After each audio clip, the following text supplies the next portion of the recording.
Hello everyone. So our today's topic is normative principles of library science. Father of library science कहा जाता है S R Ranganathan को। उन्होंने Trinity एक philosophy दी थी, लाइब्रेरी साइंस की फ़िलॉसफ़ी, जिसके अंडर फर्स्ट पे रखा गया रीडर को, सेकंड प्रायोरिटी बुक को एंड थर्ड स्टाफ। स्टाफ जो लाइब्रेरी स्टाफ है वो रीडर और बुक की इंटरेक्शन करवाता है। Okay. Ranganathan gave laws, six basic laws, five fundamental laws, principles, canons, and postulates. इनकी बुक आई थी prolegomena to library classification in 1937, and इनके फर्दर एडिशंस आए 1957 में और 1967 में, जिसके अंडर ये laws, principles, canons and postulates mention है। Okay, let's talk about Ranganathan sir. इनका जन्म हुआ शियाली, तंजावुर, तमिलनाडु में 12 अगस्त 1892 को, एंड ये एक्सपायर हुए 27 सितंबर 1972 को।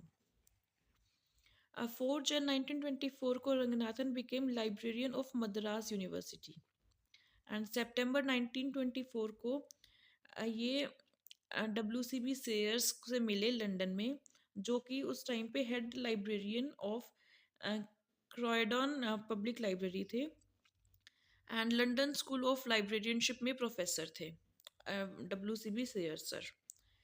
फिर रंगनाथन सर 1925 जुलाई में इंडिया वापस आए, एंड 1925 में ट्रिनिटी अवधारणा के बारे में लिखा और 5 लॉज दिए 1928 में। ये जो 5 लॉज हैं ये फाउंडेशन बने लाइब्रेरी साइंस सब्जेक्ट के, एंड इनकी बुक 1931 में आई on 5 laws of library science. He established Madras library association, जिसको माला बोलते हैं। 1929 में ये मद्रास लाइब्रेरी एसोसिएशन इस्टेब्लिश किया इन्होंने, एंड 1972 में डेथ हुई बेंगलोर में 80 साल की एज में। 1992 में इफ्ला के द्वारा इनके 100th बर्थ एनिवर्सरी पे इन्हें ट्रिब्यूट दिया गया in the world library and information conference, जो न्यू दिल्ली में हुई थी। तो इनको जब ट्रिब्यूट मिला उसके बाद में इन जो इनके लॉज थे उसमें फर्दर रिसर्च शुरू हुई और 6th लॉ आया। Okay, fundamental laws of library science. ये these work as the pillar of whole subject. जो लाइब्रेरी साइंस है उनके 5 स्तंभ हैं ये, and written by Ranganathan during work at Meenakshi college Annamalai. And इनकी जो बुक है the 5 laws of library science forwarded by PS Sivaswami Iyer, इसका इंट्रोडक्शन बाय WCB सेयर्स, जो इनके गुरु रहे, एंड SRELS के पास इस बुक का कॉपीराइट है, that is Sharada Ranganathan endowment for library science, Bangalore. ये है 5 laws. First is book are for use, every reader his or her book, every book its reader, save the time of the reader, and library is a growing organism। And इसमें सबसे smallest है ये वाला, second law है, ये सबसे बड़ा है अमंग ऑल दिस 5। एंड 1992 में 6th लॉ दिया जेम्स आर रेटिंग ने, that is every reader his freedom. But जो मोस्ट इम्पॉर्टेंट है वो यही 5 लॉज हैं। ऐसे 1995 में 5 लॉज ऑफ लाइब्रेरियनशिप दिया माइकल गॉर्मन ने। 2003 में 5 laws of software library by Mentor Cana. 2004 में 5 laws of children's librarianship by Virginia A Walter. 2004 में ही 5 laws of web community by Leonard Johnborn. 2004 में 5 लॉज ऑफ डाइवर्सिटी और affirmation action by Tracy D Hall. And 1992 में negative laws दिए थे Jim Thompson ने, because he was protesting against library services. तो रंगनाथन के जो लॉज हैं उनको नेगेटिव वे में इन्होंने प्रेजेंट किया। First is book are for profit, जैसे ये था बुक आर फॉर यूज, तो इसमें इन्होंने लिखा books are for profit and every reader his bill, every reader his book, and यहाँ पे every reader his bill, every copy its bill, take the cash of the reader, and the library is a graving organism. Now governments के जो laws हैं वो भी famous हुए, जिन्होंने रंगनाथन के लॉज की री इंटरप्रिटेशन करी, जो है library serves humanity, second is respect all forms by which knowledge is communicated, third one use technology intelligently to enhance services, fourth is protect free access to knowledge and honor the past and create the future, ये 1995 में दिए। 2004 में Alireza Noruzi ने defined law of webs on the basis of Ranganathan laws. So ये 5 इन्होंने दिया है। Web resources are for use, every user his और her web resource, every web resource its use, save the time of user, the web is a growing organism। Okay, जो books थी, book की जगह पे वेब रिसोर्सेज मेंशन किया है, इससे अलावा कोई डिफरेंस है नहीं इसमें। 2014 में जो रंगनाथन के लॉस थे उनको रीऑर्डर किया गया, shifting as per shifting user behaviour and जो प्रायोरिटीज़ शिफ्ट हुई हैं टाइम के दौरान, तो उसके अकॉर्डिंग ये रीऑर्डर किया। ये किस पे मेंशन है रीऑर्डरिंग? बुक है by OCLC, that by Lynn Silipigni Connaway and Ixchel M Faniel. तो इन्होंने रीऑर्डर करके ये अरेंजमेंट करी 42135। सो सबसे पहले रखा इन्होंने fourth law, that is save the time of the reader. Then next पे सेकेंड वन ही है एवरी रीडर हिज और her book, and then books are for use, every book its reader, and library is a growing organism.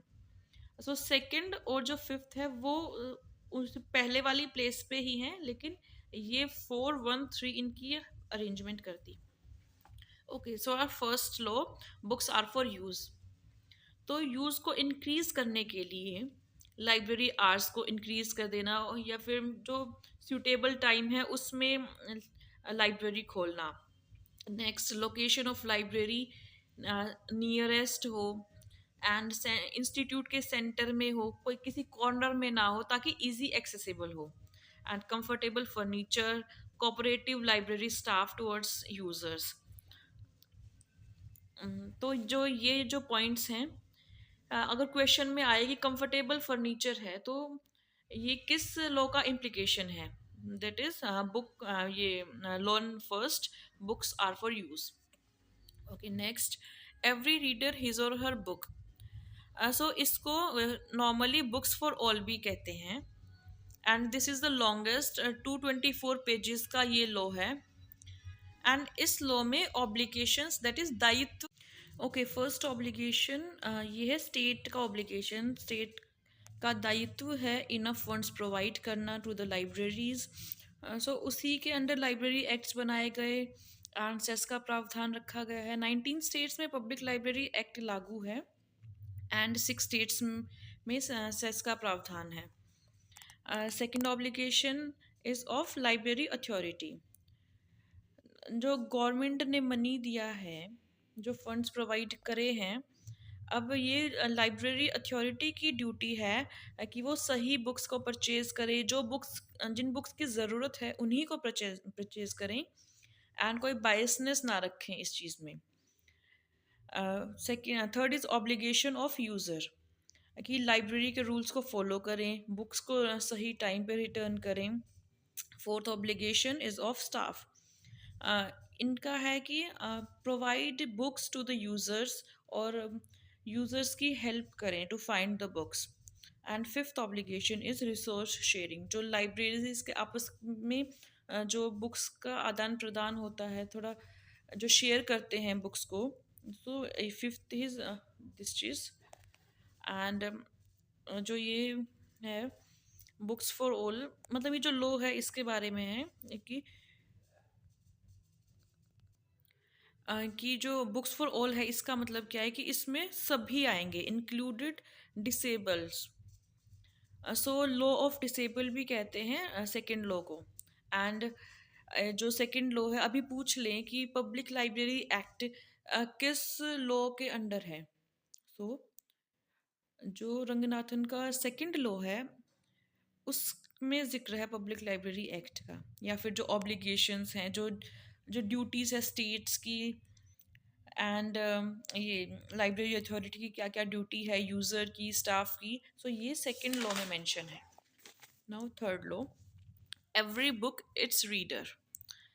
सो इसके अंदर के points हैं attract users towards book collection, कि जो यूजर्स का जो नई नई बुक्स आई हैं उसके लिए थोड़ा अट्रैक्ट करवाना ताकि उनका ध्यान जाए उस तरफ, एंड वो जो अनयूज्ड बुक्स हैं या फिर जो नई आई हैं उनको वो यूज़ करें। सो इसके लिए डिस्प्ले लगा सकते हैं, कल्चरल एक्टिविटीज़ होती हैं, book fairs, library on wheels जैसे कंसेप्ट्स आए हैं, एग्जीबिशंस कर सकते हैं बुक का। ओके, जो सेकंड है selection of books as per need, जो ज़रूरत है जिस बुक की उस बुक को सेलेक्ट करें। Third open access system. So ये है जैसे रैक्स में अरेंजमेंट रहती है, लॉकर्स में ना रखें बुक्स को, क्योंकि books every book its reader. तो जो ओपन एक्सेस सिस्टम रखें कि यूज़र जाके खुद जाके और अपनी बुक को सेलेक्ट करके लेके आ सके। देन शेल्फ अरेंजमेंट अच्छा रखें, cataloguing which help access of books, new arrivals को डिस्प्ले में लगाना, book selection, reference works comes under this law.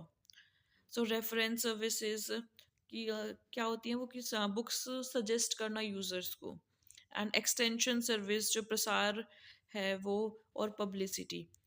सो ये सारे पॉइंट्स आते हैं एवरी बुक इट्स रीडर के अंदर, थर्ड लॉ।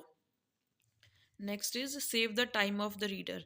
सो टाइम डायरेक्टली रिलेटेड है मैनेजमेंट से। सो मैनेजमेंट वाला जो भी पॉइंट होगा उसका आंसर फोर्थ लॉ आएगा। एंड ये OCLC ने इस लॉ को फर्स्ट प्रायोरिटी भी दी है। ओके, सो इसके अंदर पॉइंट्स है लाइब्रेरी की लोकेशन, क्योंकि अगर लोकेशन बहुत दूर है तो फिर जाने में टाइम लगेगा, इजीली एक्सेसिबल नहीं होगा। तो first point library location. Open access system, अगर लॉकर्स लगा दिए तो फिर वो इजीली एक्सेसिबल नहीं होगी बुक, एंड वही है फिर टाइम भी ज़्यादा लगेगा। सो हमें टाइम सेव करना है रीडर का। सो उसके लिए है कैटलॉगिंग, बिब्लियोग्राफी। सो अभी बिब्लियोग्राफी जैसे बुक्स की लिस्ट है तो फिर इजीली फाइंड आउट कर सकते हैं बुक्स को। रेफरेंस सर्विसेज हो गए, सर्कुलेशन, तो सर्कुलेशन के लिए बार कोड रीडर लगा दिया, RFID का यूज़ किया ताकि सर्कुलेशन भी फास्ट हो। And fifth law is library is a growing organism. So कहीं कई जगह पे लिखा होता है library is a growing organization, but organization नहीं है, ऑर्गेनिज्म है। जैसे कि चाइल्ड ग्रोथ होती है तो उसमें फिजिकली विजिबल है, जो चाइल्ड की ग्रोथ हो रही है वो विजिबल होती है, लेकिन जो अडल्ट की ग्रोथ है वो मेंटल होती है। एंड जो ओल्ड एज है वो तो ग्रोथ होती ही नहीं है, तो इसलिए ये दो हैं, child growth and adult growth. वैसे ही तो अभी इसके अंदर मेन क्या है, मेंटल ग्रोथ ज़्यादा ज़रूरी है। सो रंगनाथन ने मेंटल ग्रोथ ऑफ लाइब्रेरी को ज़्यादा इंपॉर्टेंस दी than the physical growth. Physical growth कौन सी होगी लाइब्रेरी की, जो डायमेंशंस है, जो साइज उसका बढ़ गया, फर्नीचर ज़्यादा आ गया, बुक्स की ज़्यादा संख्या है, उससे ज़्यादा प्रेफरेंस मेंटल ग्रोथ को दी है। मेंटल ग्रोथ जैसे कि यूजेबिलिटी हो लाइब्रेरी की, कितने लोग आते हैं, कि बुक्स कितनी अच्छी बुक्स हैं, कितनी यूज़फुल हैं वो बुक्स, तो उसको ज़्यादा पहली प्रायोरिटी उसको दी है। क्योंकि अगर ये सब अच्छा होगा तो फिजिकल ग्रोथ तो अपने आप हो ही जाएगी। हाँ, कहा है mental growth is more important than the physical growth. और इसीलिए जो चाइल्ड जो होता है 3 साल का उसको स्कूल भेजते हैं ताकि उसकी मेंटल ग्रोथ बढ़ सके। तो वैसे ही लाइब्रेरी में भी यही चीज़ है। एंड एक इसमें इम्पॉर्टेंट क्वेश्चन आता है कि वाईफाई कनेक्शन लाइब्रेरी में, ये एक तो क्वेश्चन आएगा कि ये किस लॉ के अंडर आ सकता है, तो ये फिफ्थ लॉ में भी आ सकता है ये। एंड इससे क्या होगा, मेंटल ग्रोथ बढ़ती है इससे, लाइब्रेरी साइंस की, सॉरी लाइब्रेरी की मेंटल ग्रोथ में ऐसे डायरेक्टली रिलेटेड है वाईफाई कनेक्शन। सो जितनी भी सुविधाएं हैं, जो भी सर्विसेज ये दे रहा है लाइब्रेरी, वो डायरेक्टली रिलेटेड है फिफ्थ लॉ से। लाइक एडवांसमेंट होगी, जो भी टेक्नोलॉजी आई है, वो सब फिफ्थ लॉ से रिलेटेड है। So these are all the five laws. Next, in next class we will do the library education. Thank you.